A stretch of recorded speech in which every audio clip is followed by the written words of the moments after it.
Hi guys! Samahan niyo kami magluto ng viral homemade sanggupsal gamit ang bacon. If tinatamad kayo lumabas at magsangyup, pwede kayong bumili lang ng bacon at magluto sa inyong sariling bahay. Una, syempre lutuin mo natin yung bacon, tapos hindi natin siya ipapa-crispy. Tapos yung mga excess na mantika, tatanggalin lang natin. And then, if medyo half-cook na yung bacon natin, maglagay tayo ng bawang. Maglagay tayo ng onion.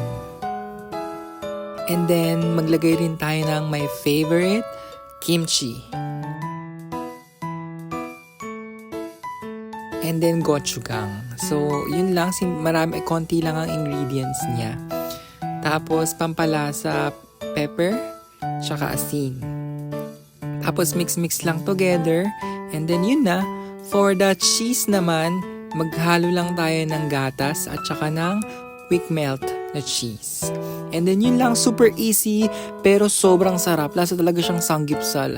Ang sarap niya, very, very, very masarap. Yun lang. Bye!